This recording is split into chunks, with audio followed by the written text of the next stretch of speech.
Señoras e señores, moi boas noites, benvidos un xoves máis a Chave. Comezamos unha serie de programas especiais nos que faremos un repaso ao que foi o século XX e intentaremos albiscar por onde vai ir o século XXI. O motivo non é outro que esta vaga finisecular que padecemos ou que facemos, non? Que fai que celebremos o comezo do século XXI dúas veces, este ano porque sí e o que ven porque lle toca. O xoves da semana que ven intentaremos facer un programa que se chamará O Xuixo o século XX, así, en xeral. E durante este mes faremos dous programas máis monográficos. O 16 faremos un debate sobre o século da muller e hoxe nos centraremos nun dos aspectos que pensábamos que podía caracterizar este século, non? Esa idea que se concreta neste século XX de que todo o mundo é un mundo, este concepto de humanidade, non?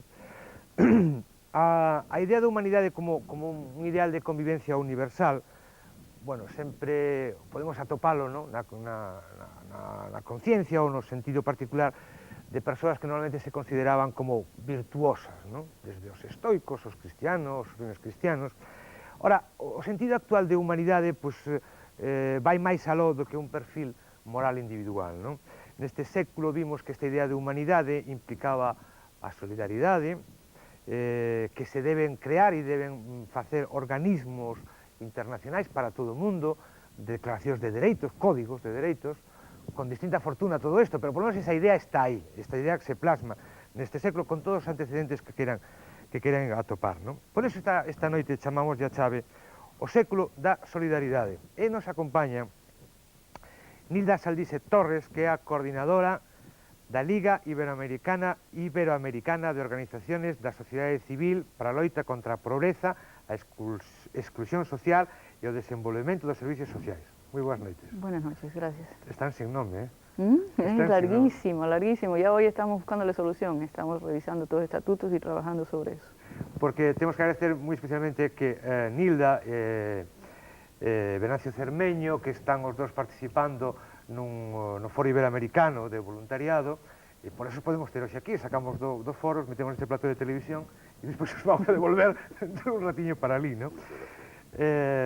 Bueno, boas noites ante todo, que non lle dixen nada. Gracias por invitarme. Bueno, este nome é un programa político, xa aí colocado, non? Hai todas as intenciones, a exclusión social, desenvolvemento, sociedade civil, loita contra a pobreza.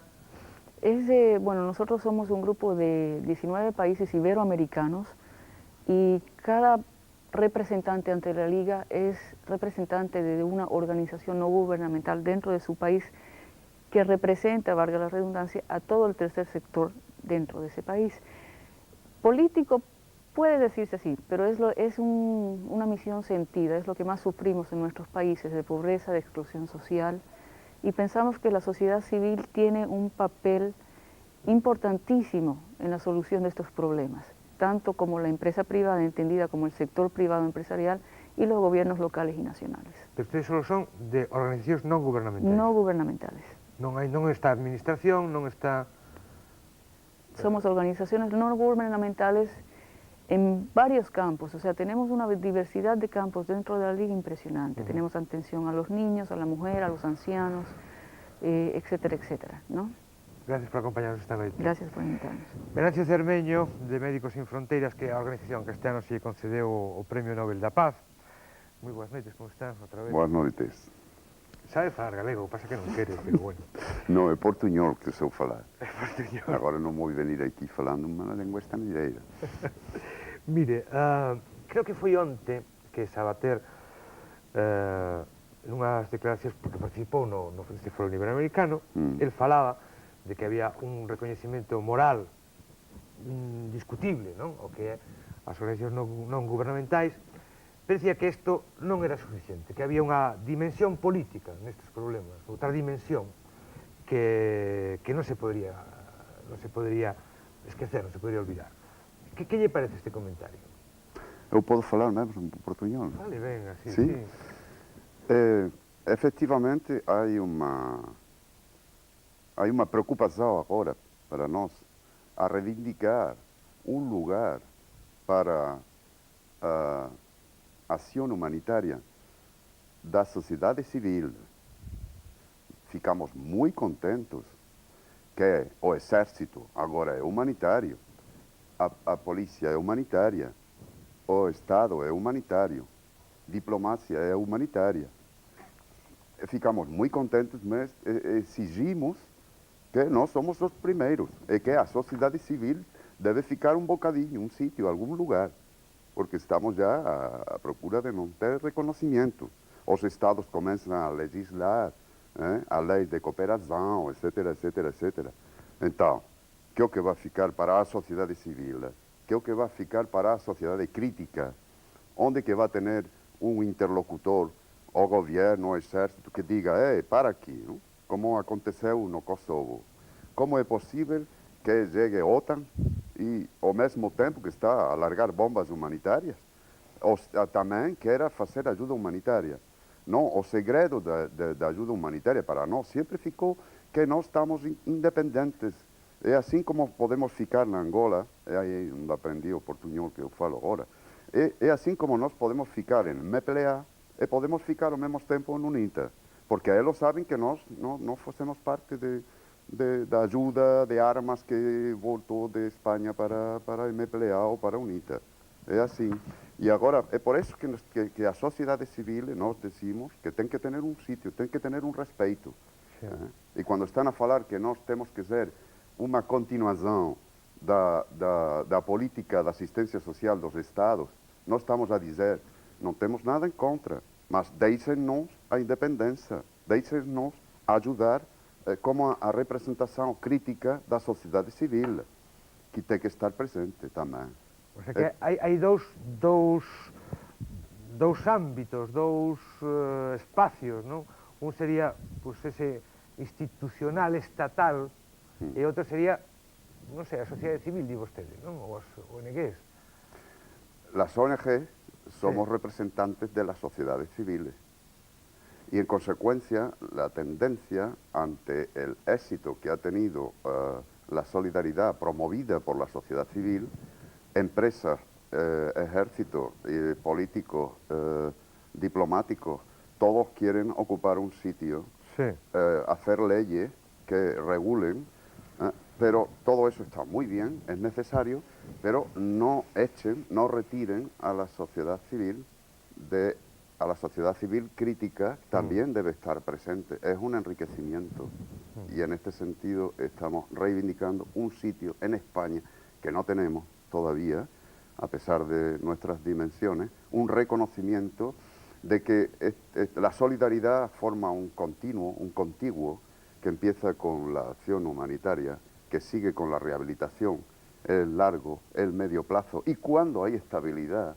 entonces puede empezar un cierto desarrollo, desenvolvimiento, ¿no? Claro. Pero todo eso es un continuo, no hay que confrontar unas cosas. Yo estoy tan encantado que el ejército sea ahora humanitario que, bromeando ayer en el Congreso, les dije en el Pleno, señores, si mañana hay una guerra, Dios no lo quiera, ni el apóstol tampoco, en Santiago de Compostela, el consejo que yo les voy a dar es que se vayan rápidamente a un ejército, porque después de la Segunda Guerra Mundial, de los 30 millones de muertos que ha habido en guerra, 26 millones han sido por armas ligeras, pero el 95% ha sido población civil. En caso de guerra no vaya al refugio, en caso de guerra afíliese al ejército y ahí es donde usted tiene más posibilidades de conservar a su vida. Gracias por acompañarnos. Ventura Pérez Mariño pertence ao Comité Español de Axuda ao Refuxiado, ele é abogado, foi magistrado na Audiencia Nacional, foi diputado por Lugo no Congreso nas listas do PSOE. Ventura, moi boas noites, como están? Hola, buenas noches. Desde a súa triple experiencia de membro de ONG, de xurista e de político, esta idea que eu quería, si despois temos tempo de introducir no debate, dese Tribunal Penal Internacional, que sería unha derivación de un pouco da Declaración Universal de Dereitos, xa que hai un código de conducta, un código como todos os códigos que penalizan as cousas e favorece outras. Bueno, que sensación, unha dúbida que teño personalmente, é que me parece que é un nome moi bonito, o Tribunal Penal Internacional, pero como dixo, non me acordo quen, o camiño do inferno está empedrado de boas intencións, é dicir, hai unhas boas intencións, pero non estou seguro eu que a onde nos conducirán, non? Bueno, el Tribunal Penal Internacional está este momento debatiendo entre estar parado y salir para adelante.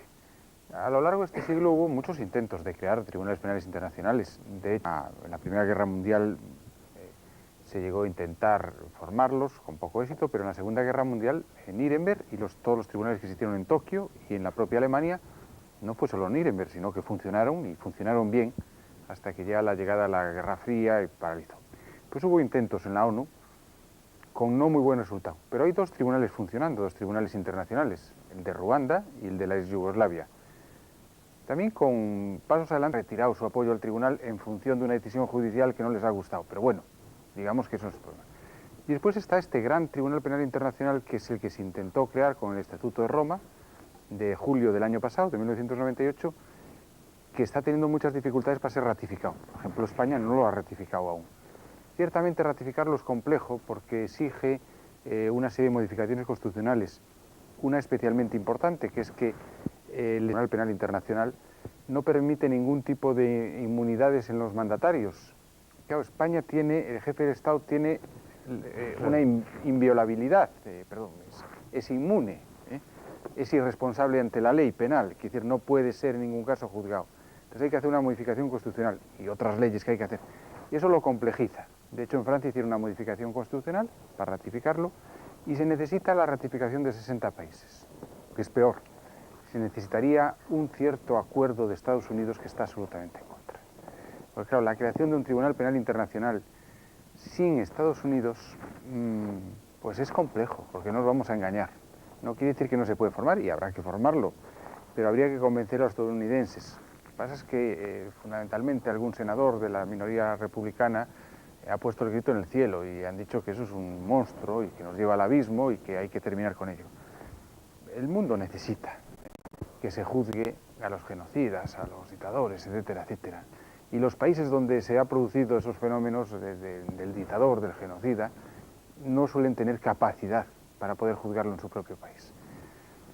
Y tampoco es bueno que haya países que se conviertan en gendarmes internacionales. Otra cosa es el tema Pinochet en España, que coyunturalmente no parece que esté nada mal, pero sería necesario que haya una acción de una jurisdicción internacional, es decir, que el derecho internacional exista realmente, tenga medios, haya un tribunal penal internacional, haya unas prisiones, unos tribunales estables que puedan juzgar y condenar a las personas. Eso es muy complejo. Y casi una fuerza, ¿no? Porque, claro, lógicamente revestido de poder. De coacción. Pero eso es un camino que nos tiene que llevar inevitablemente. Y en ese momento habremos puesto un poquitín de orden en el concierto internacional, que tan necesario es, porque eso se entronca con el derecho humanitario, el derecho a la injerencia, en fin, una serie de fenómenos. Sin que todo este tipo de fenómenos seamos capaces de formalizarlo en normas, quiere decir que no avanza. Por eso la normalización es muy importante.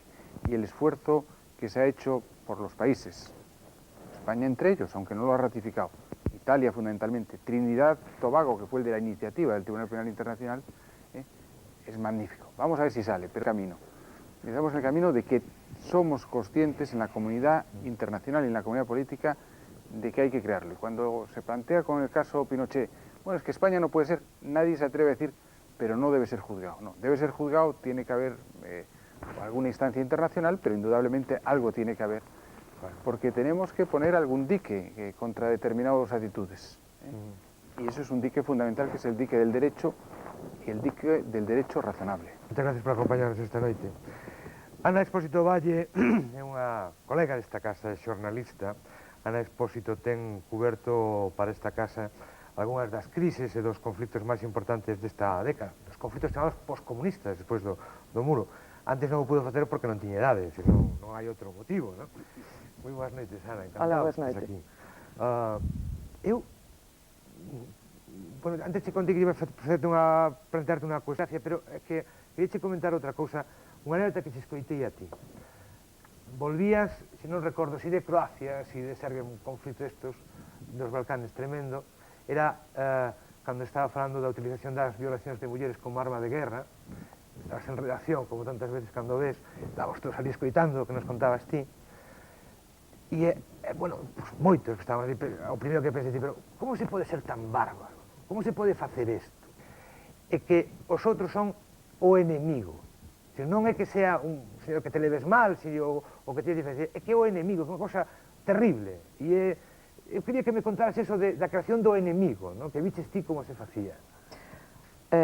Bueno, non me acordo daquela conversa, non? Pero sí, porque é o que este concepto do enemigo é unha cousa que fun vendo ao longo, casi de todo, un concepto en abstracto de enemigo. Evidentemente, isto só se pode crear, e só pode existir a través da propaganda, non? Falaba antes, Ventura, que ten que haber un dereito, non? Un dereito que pare certas actividades. Por exemplo, eu creo que un dos dereitos que hai que defender, non, é que é unha sociedade libremente informada, na que exista realmente unha liberdade de expresión. Entonces, porque só nunha sociedade así non se pode abusar da propaganda como se fixo en casi todos os conflictos desta última década, e só con esa propaganda se pode crear ese concepto de inimigo que che faga pois violar a veciñas túas de 13 anos ou matar o veciño teu de sempre de 80 anos. Porque evidentemente o que explota a propaganda é o medo a ese outro, non? E ese outro convirteu en inimigo, non? Sí, incluso contabas a te decías tú, un ser decía, os croatas son moi malos. Bueno, fulanito e menganito, que eran os que conocía, eses non, eses eran vos, pero os outros, Pero terrible. incluso eu, conforme iban pasando o tempo nos conflictos, incluso acababan considerando que tamén fulanito e menganito eran malos. Entonces, pois, eu sempre penso, se se pode intervir para darlles de comer ou para procurarlle asistencia sanitaria ou médica a un pobo, por que non podemos intervir para procurarlles a liberdade de expresión, que pode evitar moitas cousas, non? Moitísimas gracias aos catro por acompañarnos. Eu non sei se queren comentar algo así do que xa se escoitou. Isto é unha tertulia aberta, os que non... Yo es que cuando tú estabas diciendo el amigo, enemigo, me recordaba que en la Guerra Civil Española lo que cuenta Manolo Rivas en La lengua de las mariposas es una cosa patética, es decir, al maestro, al personaje más bondadoso, como inmediatamente se le lapida, ¿verdad? En las guerras no hay buenos. Y efectivamente, si hubiera información, es que si hubiera información no había guerra. Y más en estas guerras que son tan racistas. Yo he tenido una experiencia personal y he pensado mucho también, que en Angola teníamos misiones en los dos campos. De manera que cuando me acostaba o me levantaba, escuchaba a los que estaban defendiendo la ciudad de Ongiva. Por las noches tomaban una cervecita y el deporte era lanzar disparos. Ese que podía llegar por la noche y ante el cual yo tenía una red de seguridad con información, con unita. Y al hacer las gestiones, preguntar si podíamos ir a tal localidad o a tal otra, pues tenía que ir a hablar con el gobernador, con algún general, para interesarme cómo estaban las cosas, si nuestros equipos podían salir o no, porque éramos la única organización que había allí, no había SNUR, no había nada, ¿no? Y tuve la ocasión, pude pasar, mi compañera estaba viviendo en Songo, que estaba en zona de UNITA, y entonces me pasó lo mismo, estuve 15 días, 2 semanas en UNITA, terribles eran los otros, con los que yo había tomado mi cervecita y había charlado, y había comentado, y había escuchado los comentarios, y ahora eran con los que yo estaba viviendo, que eran los malos, terribles. Entonces yo viví una sensación, todo eso con mucha discreción, naturalmente, tenía que hacerlo, pero yo decía que si todos los ciudadanos de un bando tuvieran la oportunidad de estar en el otro, y efectivamente muchos ciudadanos, al moverse en esas guerras, de estar en uno y en otro sitio. Lo que ocurre es que, es más, la mayor parte de los ciudadanos, de los 10 millones de ciudadanos de Angola, están contra la guerra. ¿Qué es lo que ocurre? Que tanto MPLA como UNITA siguen haciendo las levas aquí de la Edad Media, cuando escasean de hombres, salen a la calle y los cogen violentamente y los llevan. Naturalmente los hijos de los generales están estudiando fuera, los hijos de los estudiando fuera, los de los comerciantes están estudiando fuera. Entonces, cuando esos chicos son arrastrados por estos grupos, que yo lo he visto, he tenido que ir a recuperar trabajadores míos de una leva de esa, luego los meten en un campamento, como yo tenía mi campamento cerca, y están sometidos a esas sesiones que vienen de la aplicación de la psicología a lo militar, por el cual se le va a levantar a las 6 de la mañana, se le va a estar repitiendo esas frases para el oído, se le hace saltar, se le tira al suelo. Esas técnicas que son tan viejas que se habla de ellas desde el 45 y con lo de los alemanes y esto, pero que forman parte de la estructura y de esa forma, violentando su propia voluntad, las van incorporando, de manera que ellos al año próximo ya me los encontraba yo yendo a la busca de los futuros soldados. Son monitores en un año. Eso es verdaderamente lo que cuando tú hablabas de la coacción judicial, ese órgano, esto podría frenar las guerras civiles que no tienen ningún sentido porque no son apoyadas por la mayoría de la población. Y esto podría contar lo de Sudán, de Ruanda, etcétera, etcétera, etcétera, ¿no? Yo creo que la información, coincido contigo, la información, el acceso a información es clave para cortar con estos enfrentamientos. Yo creo que ustedes, los medios de comunicación, aquí juegan un importantísimo, porque aparte de que no siempre la sociedad tiene acceso a la información real y verídica, o se infla mucho, o se exagera. A medio plazo. Yo creo que ahí sí había que ir a aquel proverbio chino que tanto se repetía. Tú quieres hacer un plan a un año, pues das de comer, enseñas a pescar, o das educación, etcétera, etcétera. Y eso es un poco lo que hay que hacer, es decir, hay que intentar que las ONGs no funcionen a golpe de voluntarismos, a golpe de huracanes, sin perjuicio que sea muy necesario la ayuda al huracán. Y ahí tenemos que buscar elementos de más rigor, es decir, la campaña del 07 en España es fundamental, hay que concienciar a la sociedad que de su bienestar hay que sacarle un poquitín, para todos aquellos que no tienen bienestar, hay que detraer o hay que pagar un poquito más de impuestos si se quiere, o pagando los mismos impuestos no invertirlos todos en nuestro país. ¿Cómo se invierte en eso fuera? ¿Qué le podemos pedir a las ONGs? ¿Cómo homologamos a las ONGs para que hagan un buen papel, un buen trabajo? Puede seguirse pensando en que hay que estar en todos los sitios. A mí ese es un problema. Los españoles estamos en una enorme cantidad de lugares. Yo creo que ahí hay que buscar algún elemento, voy a decir una palabra, espero no sea conflictiva, empresarial. Es decir, hay que hacer el voluntariado y la función de las ONGs con algún criterio de eficacia. Tiene que dar resultado. Si nosotros, yo tuve la suerte, porque es una enorme suerte de poder ir y he venido con una enorme desazón, porque lo que hicimos dura 6 meses, y a los 6 meses prácticamente se ha terminado, y es dinero de la cooperación española, es dinero de los impuestos, por tanto. Pero yo tengo el convencimiento que no hemos sido útiles a corto plazo. ¿Qué hay que hacer? Tendremos que planificar con las autoridades colombianas, con quien sea. ¿Podemos seguir estando en tantos países? Yo creo que no. Home, a mellor a cuestión non é tanto esa, senón hai que tender cara a un voluntariado profesional, ¿no? Pero es una contradicción, No, ¿no? es compatible, yo es creo que compatible. no. Mira, Sí. yo comparto lo que dice Ventura, porque ha limitado muy bien. Yo creo que ahora se puede entender mejor. Las organizaciones sociales, me encanta, hija, que lo hayas dicho, las organizaciones sociales de la sociedad civil, no, para que no lleven 2 S, que suena muy mal en castellano, deben ser apartidistas. Okay. Has dado en la clave. Y muchas veces que se debe y se tiene que ser político, pero no se tiene por qué ser partidista. Y esta distinción quizás nos ha faltado. Me encanta que lo hayas dicho. Me encanta que digas lo de los lugares. En el Plan 99 de la nuestra nos hemos quedado con una dificultad.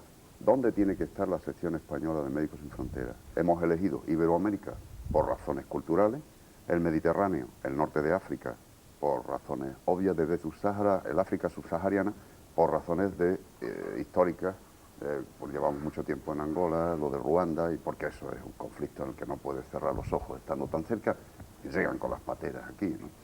Y luego, por terminar, solo la experiencia del proyecto. Esas son las limitaciones. Recuerdo que nos hemos reunido y nos decían, chicos, cuidado, ahora os van a preguntar de todo, porque como has ganado un premio Nobel, tú ahora tienes que saber de todo, igual que los que critican a los tertulianos. Cuidado, nosotros solo somos una organización sanitaria, de emergencia, rehabilitación, largo y medio plazo, pero sanitaria, que defiende la salud para todos, y entonces solo de lo que salga de la experiencia del terreno, lo has mencionado antes, la campaña de los medicamentos, bueno, pues ya está habiendo un debate interno en Médicos Sin Fronteras, porque la tendencia de Bernard Pecul y del equipo que está dirigiendo la campaña es que necesitan más elementos para nutrir la campaña.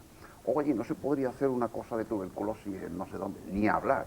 Es al revés, la campaña se tiene que nutrir de lo que salga, de la experiencia que salga de los proyectos. Y si no cuadra el balance, por muy importante que sea la cita con Seattle, tenemos solo que llevar la lectura que de la experiencia al ver la herida allí en el terreno sale, nada más. Y la de armas sale nada más, de ahí. Y entonces la deuda externa, otras ONG, por ejemplo, tú lo has mencionado, no sé si has mencionado Amnistía Internacional o Intermón también, ¿no? Tienen una larga experiencia de comercio justo. Y tú también has dicho, y ya acabo definitivamente, la coordinación.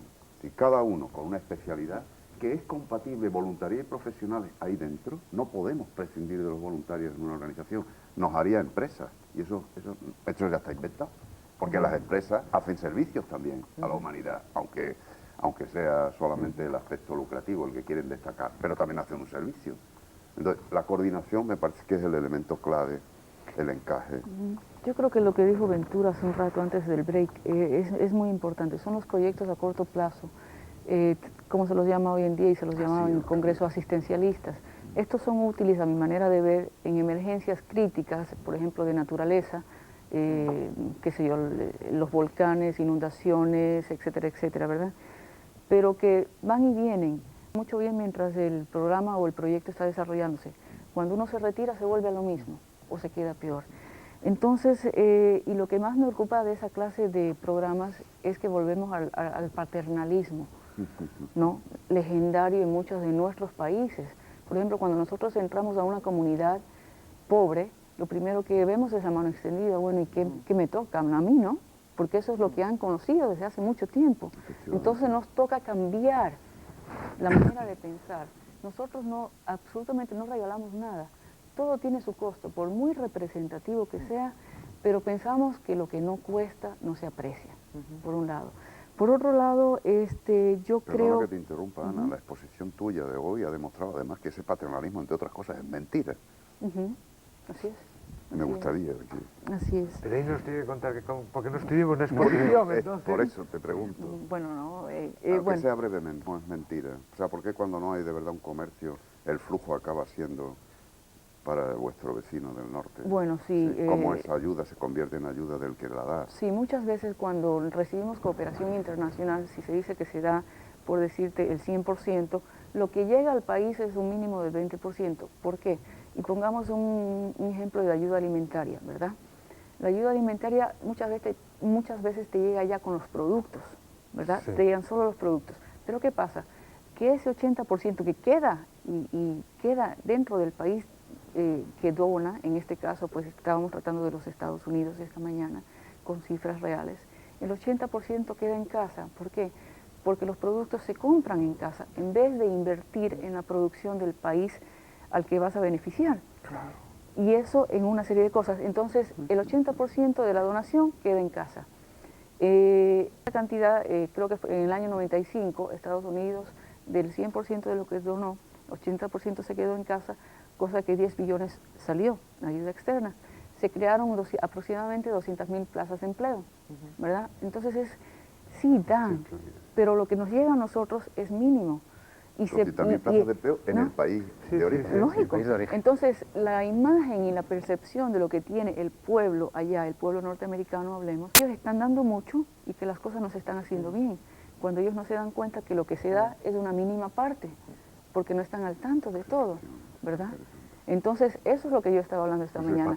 ¿No? Eso sí, entonces, es falso. Es totalmente Bueno, falso. en España, perdona, Entonces, Lidia, ocurría mucho con los créditos blandos de FOCOES. Claro. Ese mismo Eso. fenómeno que estás Sí. diciendo Exacto. se ha reproducido aquí Exacto. continuamente. Claro, entonces una alternativa que nosotros dábamos, porque no avanzaste a quedarte para era que las líneas en las cuales la cooperación internacional va a trabajar sean también un poco definidas a través de la sociedad civil, porque muchas veces son establecidas en los gobiernos, de arriba para abajo, pero esa ayuda nunca llega abajo, muy pocas veces llega, y cuando llega es pasajera.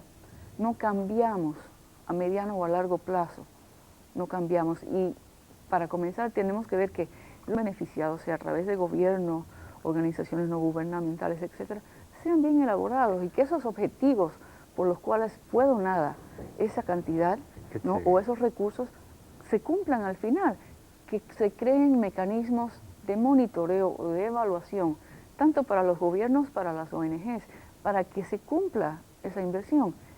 En Ecuador sé que las donaciones de gobierno a gobierno están entrando, pero yo te pregunto, en este año ha crecido en las 500.000 plazas, cuando la mayor cantidad de ingresos donados está yendo a la salud y los hospitales están cerrados, hay muchas huelgas, los doctores están impagos desde hace 3 meses, no tienen medicinas para curar las emergencias. Estás hablando de Ecuador. Ecuador.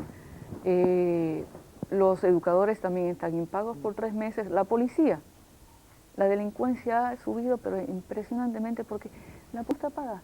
No tienen gasolina para hacer los recorridos. Entonces, ¿de qué estamos hablando? ¿Y a dónde va?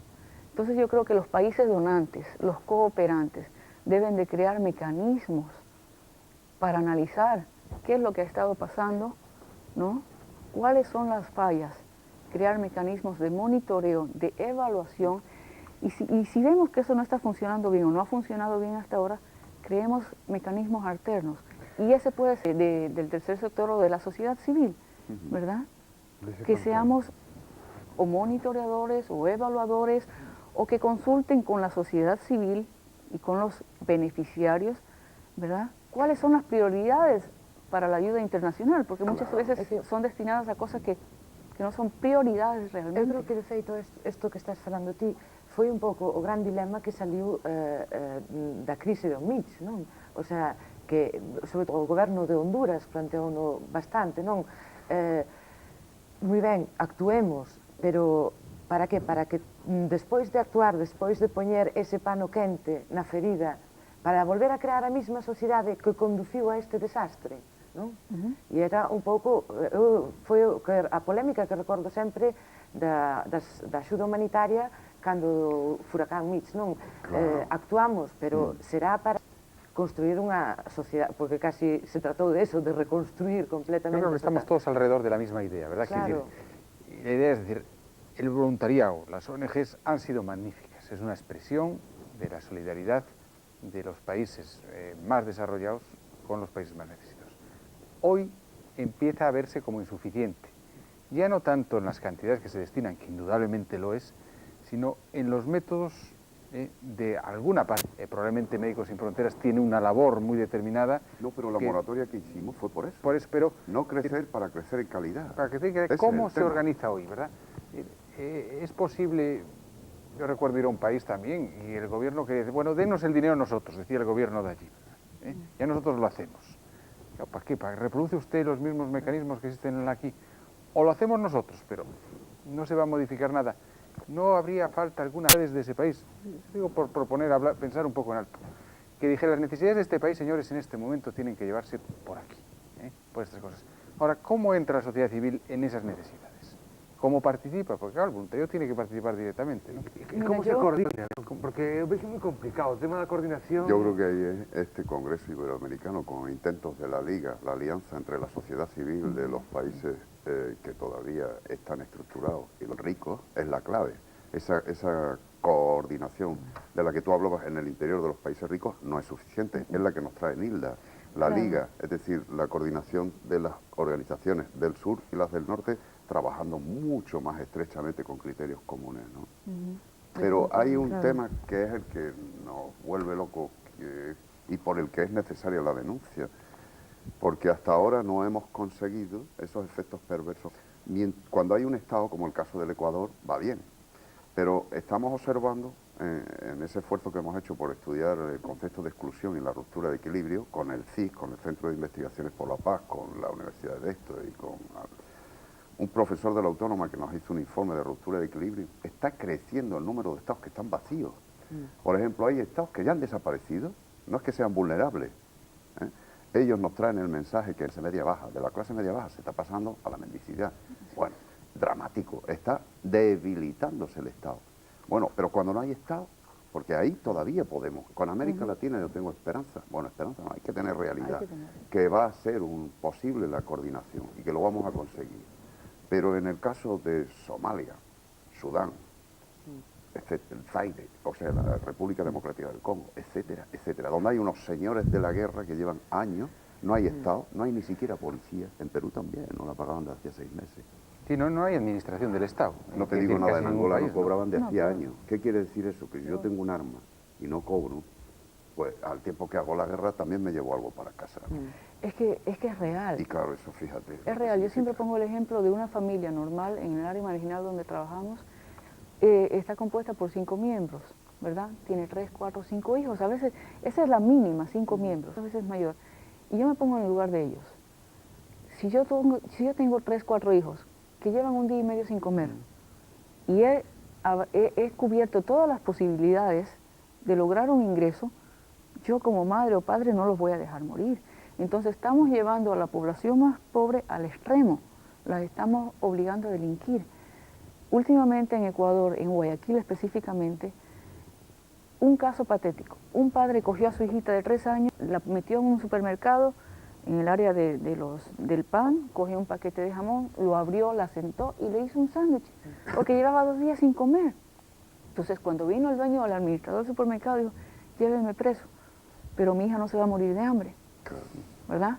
Entonces estamos obligándolos a eso y nos estamos olvidando que de un factor, para mí es clave, que el ser humano es el recurso más importante que tenemos y que a través de él debemos de desarrollar los programas, porque si no tenemos un componente fuerte de educación y de formación, de capacitación a futuro, siempre van a ser programas pasajeros, ¿verdad? Tenemos que enriquecer al ser humano como factor indispensable para el desarrollo integral de las comunidades. España, que está invirtiendo tanto dinero y que lógicamente no le irá mal, tantas empresas en Latinoamérica, es necesario que seamos conscientes que hay que invertir en desarrollo. Obligaciones. Una, la obligación histórica de que somos nosotros mismos, de que hemos estado ahí, de que parte de lo bueno y de lo mucho malo que existe es como consecuencia de la estancia de los españoles. Y 2, es que ahora nos estamos económicamente beneficiados, porque esta invasión económica española es casi una invasión mucho más importante que la invasión que se hizo en 1492 con el descubrimiento de América. La invasión de las telefónicas, de las... No sé si también mandaremos las apalancadas, pero en cualquier caso estamos sacando mucho fruto. Y como sacamos mucho fruto, es indispensable que España se lo tome un poco más en serio, porque tenemos ahí responsabilidades muy cercanas. Sí. Yo creo que una opción, como decía Bernardo, sí, mi querido, no, iba a decir mi querido amigo, era sí sé tu nombre, es la sociedad civil. Esa es una alternativa muy real también. O sea, tenemos que empezar a tomar nuestro puesto. Permíteme que saque otra idea que sacaste en el Congreso y que no quiero que se vaya tampoco. Tú has dicho una cosa maravillosa, que la Liga tenía como objetivo hacer trabajar al poder político, a la sociedad civil y a la empresa privada. Y a la empresa privada. Yo desde aquí le quiero pedir a don Manuel Fraga, que le tengo un enorme respeto, aún no compartiéndolo, no solo la acción humanitaria debe realizarse como complemento de la sociedad institucional, sino que es tremendamente importante para una sociedad, esa es la riqueza de la democracia de la que tú hablabas, que haya una sociedad civil crítica y leal, porque es muy importante esa existencia. Pero permítame y esto una pega, ¿no? Es decir, estamos hablando de los elementos de coordinación, etcétera, etcétera. Bueno, pero ¿por qué esas coordinadoras no van a acabar siendo o que a FAO, o que a UNESCO, o que distintos organismos internacionales que ya están ahí? Las ONGs nacen... Hay una diferencia sustancial, y es que la FAO es una agencia centralizada. Es por eso que paramos el crecimiento en Médicos Sin Fronteras. Es una agencia estatal, de multigobierno, que para tomar una decisión nos hemos dado cuenta cómo ese mecanismo de participación para tomar decisiones tan lento, lleva unos mandatos tan difíciles, que hay tanta diplomacia por medio, que si nosotros nos convertimos en eso, desaparecemos. Entonces, lo dinámico es precisamente que gestionemos los conflictos, teniendo sensibilidades diferentes, podamos llegar a acuerdos sobre programas específicos rápidamente. ¿Eh? Y esto, precisamente porque no queremos ser partidistas, algunas organizaciones estamos en condiciones, siendo políticos y no queriendo ser partidistas, que me da igual que se vea tu cara más que la mía en un conflicto. Venancio, vamos a ver. Para un conflicto puntual, unha axuda urxente, eso vexo moi claro. Para proxectos de desenvolvemento... No, en los asuntos urgentes, cuando se presentan las cámaras de televisión, es cuando es más difícil renunciar, porque resulta que aparecer... El mercado lo ha ocupado también, el humanitario. Aparecer en una cámara significa más dinero. Imagínate cómo están las cosas. Entonces, ahí es verdaderamente difícil. Claro. Pero en los otros, en los conflictos olvidados, hay por cada uno de los mediáticos, hay 30 olvidados. Bueno, pues en los otros nos ponemos de acuerdo. Yo he trabajado con Cruz Roja, con Telemón, con todas, en el terreno, sobre cosas muy concretas. Entonces, solo las cabezas, y es esto que tú decías, esta especie de celo, a ver quién crece más o es más grande, ¿no? Yo creo que si se supera, pero eso también lo tiene la sociedad civil. Sí, bueno, esos son defectos Estas son propios. ese Por supuesto defecto que sí. propio, ¿no? Humano. Además, Una organización humana. O sea, sí. tenemos el mismo reto a coordinarnos que la sociedad civil a articularse. Sí, lo Y que en pasa es vez de que estamos quejarse en de un que... cierto momento de impasse, yo creo. Es ¿Sí? decir, que, ¿Por qué? porque en vez de han crecido mucho las organizaciones no gubernamentales y ahora se nos tiene que exigir un salto cualitativo. Ajá. Es decir, sí tenemos una responsabilidad. Que é moi delicado, este momento para mí é moi delicado, porque non creo, o sea, non é cuestión de falar nin da FAO, nin da UNESCO, os grandes organismos que digamos, eran un pouco os centralizadores, que se ve que de alguna maneira se necesitan organismos de análisis conxunto o que sea, é complicado de que non se burocraticen, de que non volvan a ser mutas mutandi versiones anteriores. Pero Ese é o problema que tienen ustedes. pero ese es el problema, que están burocratizados. Y yo no digo bien, hacen un enorme bien, pero hay, en mi país, te cuento algo que es impresionante. Nosotros tenemos 13 millones de habitantes y tenemos 7.000 ONGs. Y es un país diminuto y tenemos 7.000 ONGs. Pregúntate tú a ver cuántas son las que realmente trabajan, ¿no? Realmente trabajan y logran algo. Ahora, los organismos internacionales no es que sean malos, ¿verdad? Sino que debemos, y yo vuelvo a lo que dije esta mañana, ¿no? Ha hecho bien, pero tenemos que crear, y ellos mismos deben empezar a preguntarse puertas adentro si lo que ellos están haciendo es lo que se necesita, ¿verdad? Y hay una organización, y en este momento se me escapa el nombre, que es internacional, y tienes agencias en Centroamérica, en Sudamérica, ¿verdad? Ellos, antes de delimitar las áreas de apoyo que van a hacer, hacen foros semanales, por decirse, un foro en América Latina, un foro en Sudamérica, un foro en Centroamérica, con las organizaciones de base.